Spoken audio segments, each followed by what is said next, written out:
Let's take a mobile trip to Vegas, to that California desert stomp.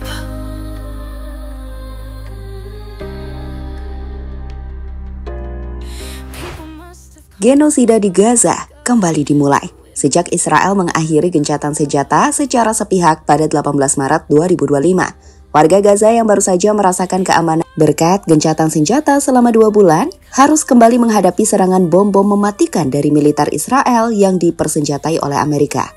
Akibatnya, ratusan hingga ribuan orang jadi korban jiwa dalam hitungan hari, di mana banyak dari mereka adalah wanita dan anak-anak.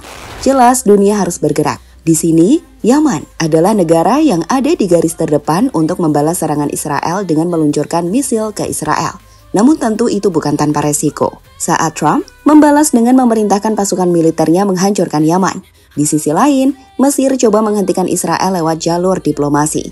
Lantas apakah yang bakal membuat ini semua berhenti? Kita akan laporkan informasi terupdate kepada kalian saat Gaza terus menderita dengan kekacauan di Timur Tengah yang bisa memicu eskalasi lebih besar.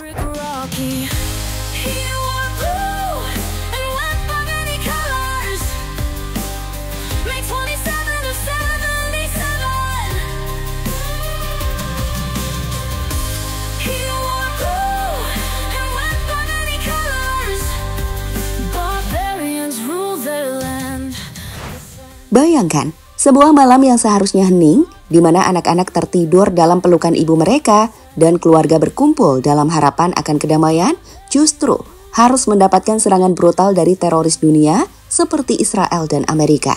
Ya, sejak 18 Maret 2025, Israel yang mengakhiri gencatan senjata kembali meluncurkan serangan udara dan darat secara besar-besaran. Mereka menggunakan bom-bom besar yang sebelumnya dipasok oleh Amerika, seperti MK-84 seberat 2.000 pon yang mampu meratakan bangunan dalam sekejap dan membunuh siapa saja dalam radius ratusan meter. Sekarang, lihatlah ledakan super besar ini.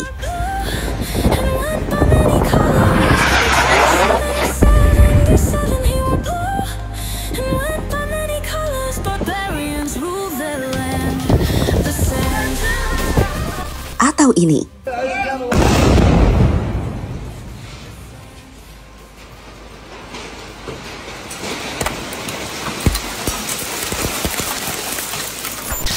Hingga bom super besar ini yang membuat banyak orang langsung berlarian saat melihatnya menghantam area tenda-tenda para pengungsi di Gaza.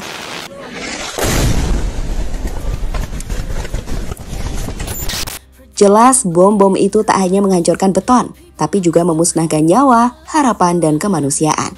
Amnesty International dan para ahli senjata telah lama memperingatkan bahwa penggunaan bom sebesar ini di wilayah padat penduduk seperti Gaza adalah resep untuk menciptakan bencana kemanusiaan. Tapi tetap saja, Israel dan Amerika tidak peduli dan melakukannya.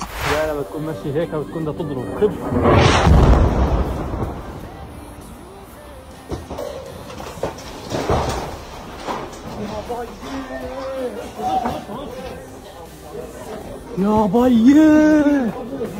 Ya Allah. Ya Allah. Ya bayi.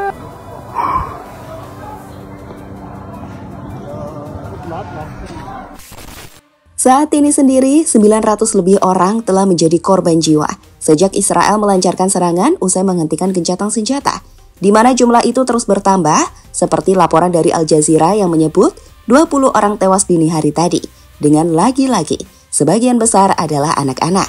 Saat ini sendiri, militer Israel telah mulai masuk kembali ke wilayah Gaza lewat jalur darat untuk mendorong evakuasi dan pengusiran dari para penduduk Gaza. Anak-anak, ibu, dan lansia pun terpaksa untuk berjalan jauh mencari tempat perlindungan yang aman, meski mereka tahu tak ada tempat aman lagi di Gaza.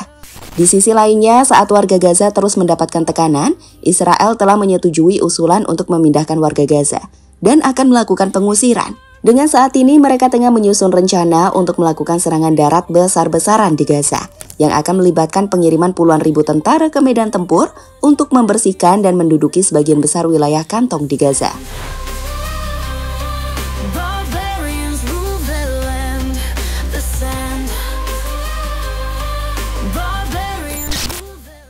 Perlawanan Yaman. Di Yaman, melalui kelompok Houthi yang menguasai sebagian besar wilayahnya, mereka telah meningkatkan perlawanan mereka terhadap Israel sebagai bentuk solidaritas dengan rakyat Palestina di Gaza. Pada 19 Maret 2025, Houthi telah menembakkan drone dan rudal ke wilayah Israel Selatan, menargetkan infrastruktur militer dari negara teroris tersebut. Serangan ini terjadi bersamaan dengan eskalasi Israel di Gaza, di mana lebih dari 400 warga Palestina tewas dalam 24 jam pertama setelah gencatan senjata berakhir. Houthi bersumpah bahwa mereka tidak akan berhenti sampai genosida di Gaza diakhiri, sebuah janji yang diperkuat dengan aksi nyata di lapangan. Pada 20 Maret 2025, Houthi meluncurkan 2 rudal balistik dari wilayah Yaman yang memicu sirine peringatan di seluruh Israel, termasuk tepi barat yang diduduki.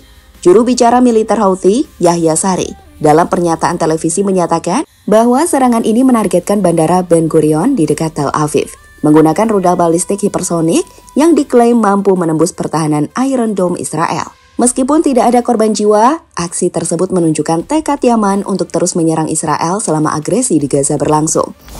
Selanjutnya pada 21 Maret 2025, serangan lain dilaporkan terjadi dengan rudal balistik kembali menggoyahkan Israel, meskipun kali ini dicegat oleh sistem pertahanan udara. Namun, serangan Houthi yang menargetkan kota-kota strategis seperti Tel Aviv dan Yerusalem menunjukkan bahwa perlawanan ini bukan sekedar simbolik, mereka nyata, berani, dan mengguncang.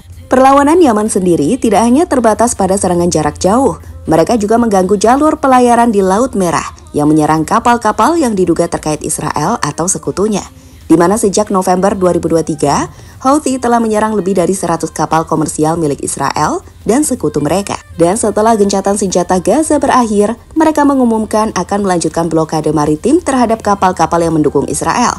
Ini adalah perlawanan yang terkoordinasi, berani, dan tak kenal takut, meskipun menghadapi resiko besar dari kekuatan militer yang jauh lebih besar.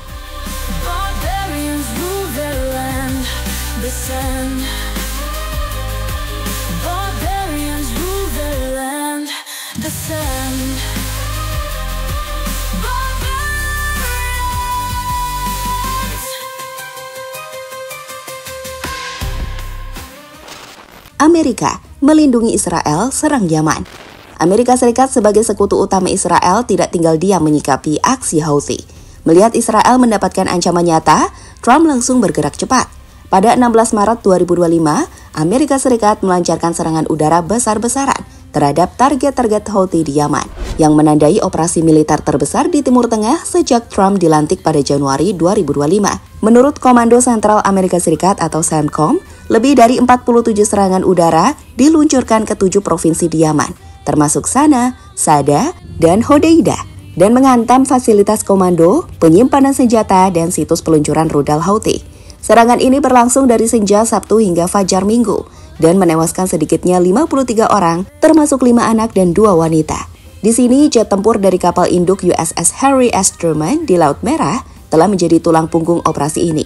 Dan sekarang, saat Harry S. Truman sempat mundur karena diserang Houthi, kapal perang lain dari Amerika Serikat mulai masuk ke Laut Merah. Dengan terbaru, kapal induk bertenaga nuklir USS Carl Vinson memasuki Laut Merah bergabung dengan USS Harry S. Truman dalam menghadapi eskalasi di Yaman. Pada 20 hingga 21 Maret 2025, Amerika Serikat pun kembali bertindak. Amerika Serikat melakukan 4 serangan udara di distrik Al-Mina, Hodeidah yang merupakan markas Angkatan Laut Houthi. Menariknya, media Israel melaporkan bahwa Amerika Serikat meminta Israel untuk tidak membalas langsung serangan rudal Houthi pada 20 Maret, dengan janji bahwa Amerika Serikat akan menangani ancaman dari Yaman. Ini menunjukkan upaya Amerika Serikat untuk mengendalikan eskalasi sambil tetap menunjukkan dominasi militernya.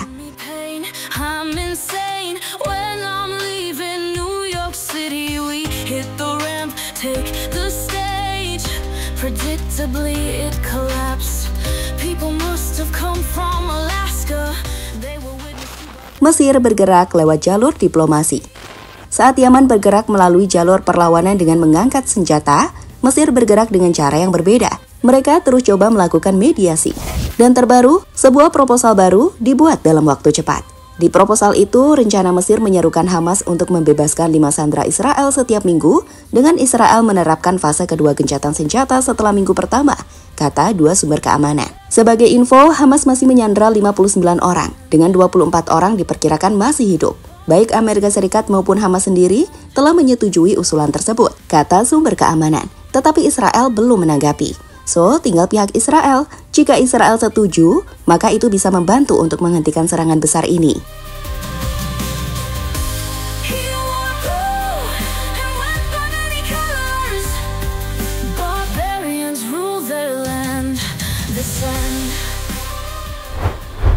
Pada akhirnya, Gaza saat ini telah berada di kehancuran total, dan dunia berada pada persimpangan yang menentukan.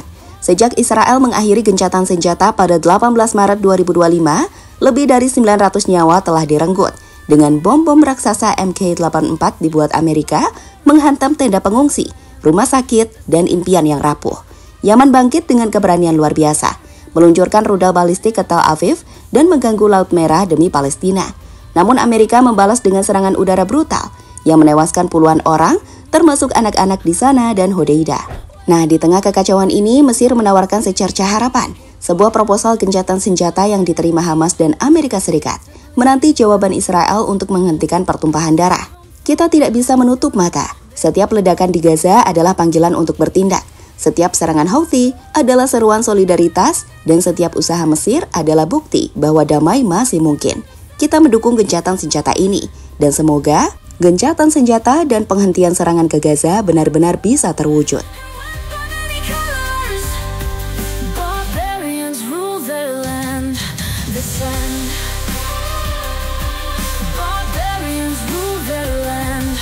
the sun.